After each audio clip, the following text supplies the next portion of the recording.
Hey guys, it's QuickyBaby and welcome back to World of Tanks, and today's video is going to be focused on a couple of my favourite things about the latest update 920. Number one, look at what they've done to my most played tank of all time. This is the M48A1 pattern, the tier 10 American medium tank, and it's the only vehicle in the game that I have played over 1,000 games in.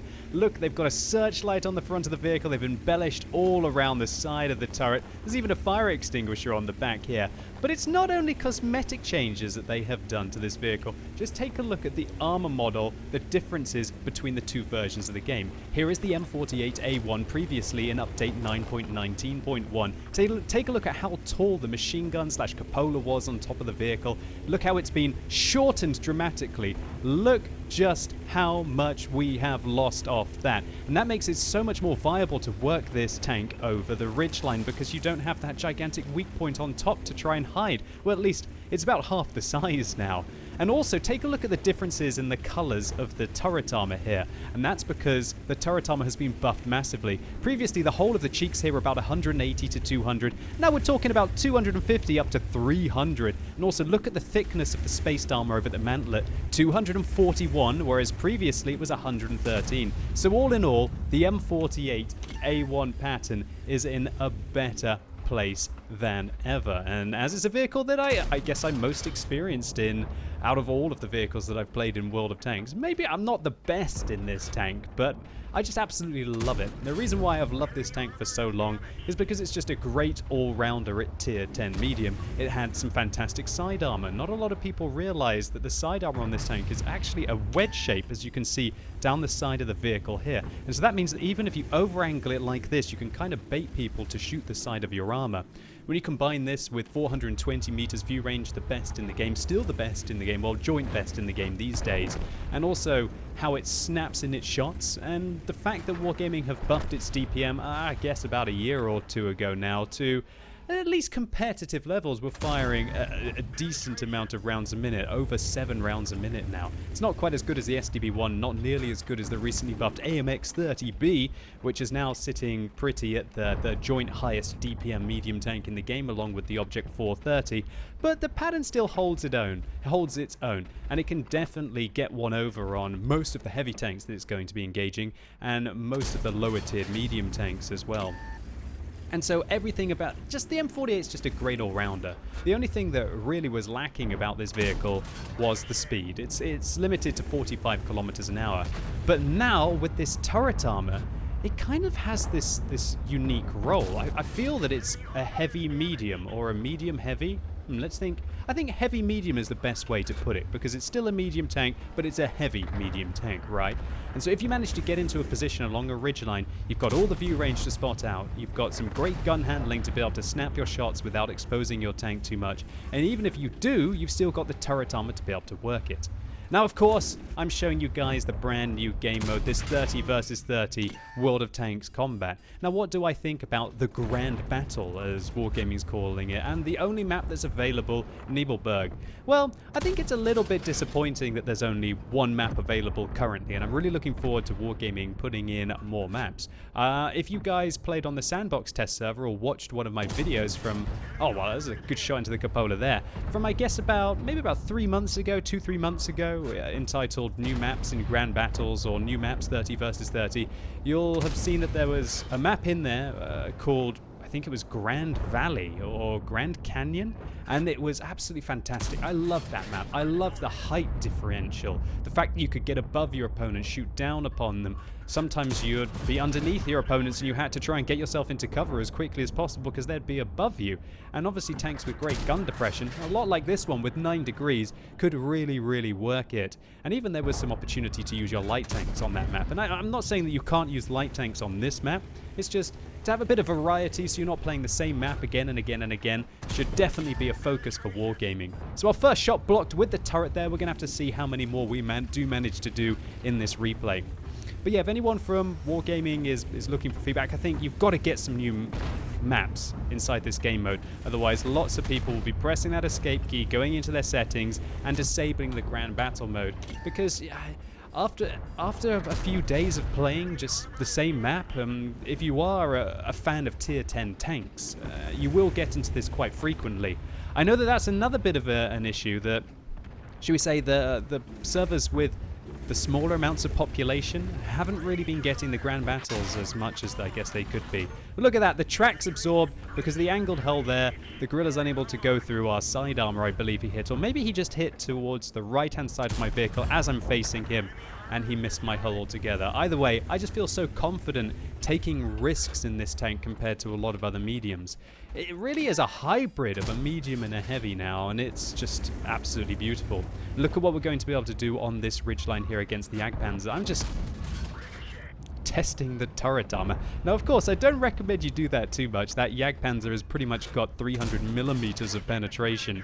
And as we saw, that it'd still be about a 50-50 to go through most of my turret, but just so much more confident. And when you can sit above people in a position like this, I'm just going to sit in front of him. Am I going to bounce another round from him? There you go, another round bounced from the Jagdpanzer E100, one of the most devastating guns in the game, that 170mm German tank destroyer gun. And I just feel so happy sitting hull down against him, as if I was playing in a Soviet heavy. Now, don't get me wrong, I'm not suggesting this vehicle's turret is even close to that of an IS-7 or an IS-4, but for a medium tank, the fact that it's not only, shall we say, the Soviet mediums that can now sit hull down, and remember those Soviet mediums, even the best gun depression on the Object 140 is limited to 6 degrees. And so if you're looking for a hybrid, then the M48 is in a really good spot this patch. And if you've got one sitting in your garage that you haven't played in a while, you might want to dust it off and bring it back out. Now I'm using one of my favorite positions to take on this map. As we can see, hardly anyone actually decides to come up onto the hill. These tank destroyers just came up via that area. But if you do manage to sneak your way up here early on in the game, and I think there can only be 4 artillery in the Grand Battle game mode. Let's see how many artillery there were actually on the enemy team. Only a single artillery in this game. That means that you can sit pretty on top of the hill and just engage your opponents and also spot out. And that allows you to get a whopping amount of combined damage and spotting for your team. And you can even slip down the slope there. A bit creative. One thing I would like to warn you guys about is I tried to do that with my Foch B. Some of you might have been watching the stream the other day, just around about over here in this location. And I tried to do the exact same thing where I slipped down the slope. And I think I got caught on this rock here. And I ended up taking about 1,000 damage at tier 10. So be very careful about slipping your way down these slopes. Some of them are safe, some of them are not. And you will be catching yourself out. But nothing really happens at the end of this gameplay. We're just trying to catch the Foch B and the artillery.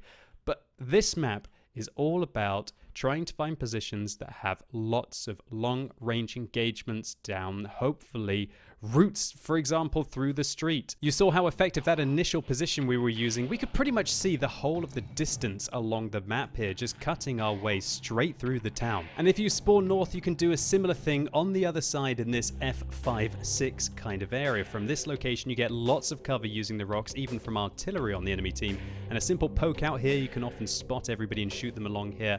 And if you can get into this location, all the enemies are likely to be around here or even below you, not wanting to come up. You can proxy spot for your team and also engage out effectively from along here. One word of caution, that using this forest location is rather dangerous indeed. This slope is just completely out in the open and you've got no hard cover if you do get spotted. And so that means that everybody who likes to use the extent of the map down here towards the south, both on the team that spawns in the southwest, has easy shots into this forest area, and alternatively, the enemy that spawns towards the north that like to hold this location has easy shots into the forest area as well. So don't get caught out here. Do not try to advance towards the east of this slope to try and make it up onto the hill. It's going to be far too hard to be able to get up there because you're going to get proxy spotted and likely shot to all hell before you manage to get up.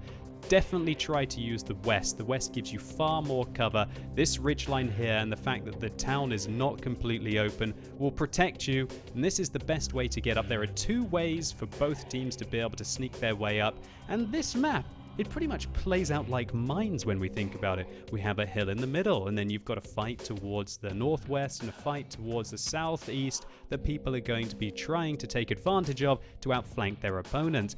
But I do feel that the team that holds the middle at the moment stops the enemy team from going through these large open areas. And so if you are trying to clock up some big scores, then there's simply nothing better than trying at least to become King of the Hill. So this was an ace tanker for the M48A1 for 1,255 base experience points. I wonder if this is going to affect being able to get ace tankers in your tier 10 tanks in the standard battle format. And that's something we're just going to have to see if it happens over the next few weeks. So credits wise, the Grand Battle doesn't seem to be that bad. We got 92,000 credits here after resupplying our ammunition for 53,000. That's still a 33k profit. Not too bad for a 6k game with 2,886 spotting.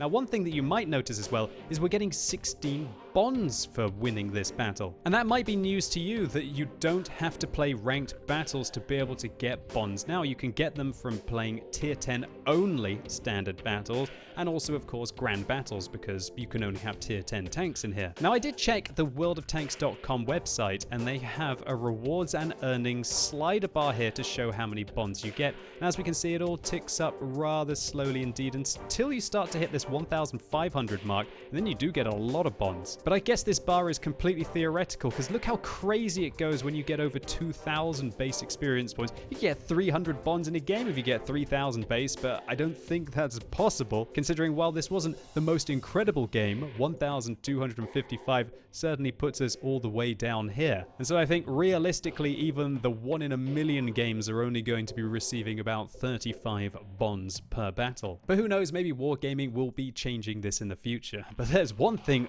I do know, and that is that the M48A1 pattern is kind of back to being one of the better tier 10 medium tanks. And as a lover of this vehicle, that is music to my ears. But on the other hand, you've got to ask whether the M48A1 did need this buff, and if Wargaming are kind of just throwing around buffs here and there for whatever reason. I thought this vehicle was pretty darn competitive in the recent meta of the game, and now it just feels like a heavy monster that still has all of the best things about a medium tank. But we'll just have to see how it performs in the upcoming weeks and months of the game. Anyway, that's it for today. I hope you enjoyed this video. If you did, please give it a thumbs up. I'd really appreciate it. And if you're watching this video as it comes out on Sunday, it is time for another Tech Tree showcase on twitch.tv/QuickyBaby. Today is going to be an extra special one because I'm finally going to be playing the French tank destroyers. Now, I haven't bought any of these French tank destroyers or played them. Probably, I think I was selling them as soon as I managed to get the next one. So I haven't played them in about 3 or 4 years. But due to all of you constantly nagging me, I must have spent about